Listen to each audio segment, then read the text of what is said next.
Imagina só o poder de redesenhar o mapa do mundo. Hoje a gente vai mergulhar na história de uma obra de engenharia tão, mas tão ambiciosa, que não só conectou dois oceanos, como forjou a alma de uma nação inteira. Vamos falar sobre o Canal do Panamá. Então, para a gente entender essa maravilha, nosso roteiro vai ser o seguinte: a gente começa pelo atalho que parecia impossível, passa pela engenharia que domou um continente, depois pela briga política pelo controle do canal e termina vendo como ele se reinventou para continuar relevante no mundo de hoje. Essa é a pergunta de $1 milhão, né? Parece algo impossível, uma charada.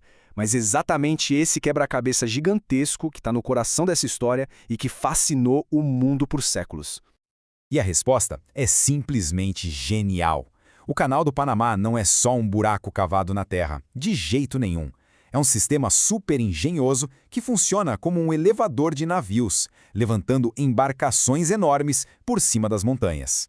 Ok, mas para a gente ter uma real dimensão da genialidade dessa solução, primeiro precisamos entender o tamanho do problema, o problema colossal que o canal veio para resolver. Pensa só o que isso significava. Eram semanas, às vezes meses a mais de viagem, passando por uma das águas mais perigosas do planeta. As fontes chegam a descrever essa rota como mortífera. Então, o canal não era um luxo, sabe? Era uma necessidade urgente para o comércio mundial. E é aí que a gente chega no desafio de engenharia que foi, assim, uma coisa monumental. É uma história que tem de tudo: fracasso, muita perseverança e, no final, um sucesso que redefiniu o que era possível fazer. O ponto fundamental que essa linha do tempo mostra é o seguinte: a primeira tentativa dos franceses, mesmo com o famoso engenheiro do Canal de Suez no comando, foi um desastre completo. Doenças tropicais, desafios técnicos que pareciam impossíveis e uma crise financeira pararam tudo, até que os americanos chegaram e repensaram o projeto do zero. E esse aqui, o Corte Culebra, era o coração do pesadelo. Foi preciso literalmente abrir um vale no meio da cordilheira continental. Os números são absurdos. Mais de 213 milhões de metros cúbicos de terra e rocha foram removidos. É difícil até de visualizar um volume desses. E essas fotos históricas contam a parte da história que os números não mostram: o custo humano.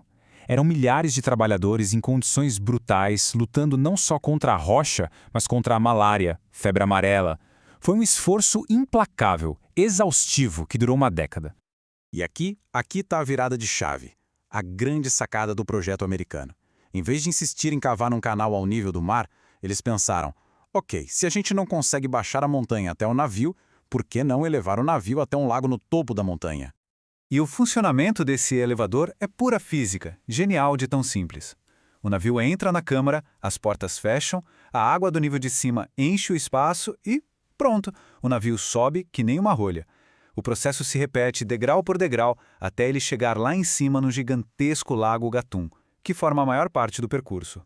Esse diagrama aqui ajuda a gente a visualizar perfeitamente. É literalmente uma escada de água. E olha que dado impressionante. Cada vez que o navio passa, são usados cerca de 100 mil metros cúbicos de água doce. É uma engenharia hidráulica de cair o queixo.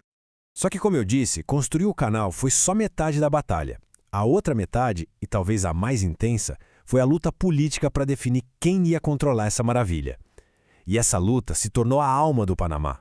A situação era bem complicada. Basicamente, os Estados Unidos apoiaram a independência do Panamá em troca do controle total e perpétuo sobre uma faixa de terra onde o canal seria construído. Uma das fontes que a gente consultou chama isso de jogada suja, porque na prática criou um pedaço de território americano no meio do país, dividindo o Panamá em dois. Essa tensão foi crescendo por décadas. O estopim foi um evento muito trágico, conhecido como o Dia dos Mártires. Estudantes panamenhos que tentavam hastear a bandeira do seu país na zona do canal foram mortos. Isso gerou uma comoção enorme, galvanizou a nação e aumentou a pressão internacional, o que, no fim, levou aos tratados que devolveram o canal ao Panamá no último dia do século XX. Tudo bem, o canal agora era do Panamá. Mas aí surgiu um novo problema, um desafio do século XXI. Como garantir que essa maravilha da engenharia do começo do século XX continuasse relevante no mundo moderno? O problema era simples. O comércio global não parou de crescer e os navios ficaram gigantes. Os novos navios, os chamados pós-Panamax, simplesmente não cabiam mais nas eclusas centenárias. O canal corria um sério risco de se tornar obsoleto. E essa tabela aqui mostra o tamanho do salto que foi preciso dar. As novas eclusas, de 2016, são muito, mas muito maiores. Os navios que passam por lá agora conseguem carregar quase o triplo da carga de antes. Foi uma modernização de escala monumental. E essa comparação visual é perfeita. À esquerda, a engenharia histórica, que funcionou por um século. À direita, a nova geração de eclusas. Elas não são só maiores, são mais inteligentes, com um sistema incrível que reutiliza 60% da água em cada passagem. E o que essa modernização toda significa para o Panamá? Bom, significa uma receita estimada em 8 milhões de dólares americanos por dia. O canal se tornou, sem dúvida nenhuma, o grande motor da economia do país. Com a expansão, o canal se tornou uma peça ainda mais crítica para o comércio e principalmente para o mercado de energia. Mais da metade da carga ainda são os containers, mas o transporte de gás, tanto GLP quanto GNL, cresceu de uma forma exponencial, conectando produtores e mercados no mundo todo.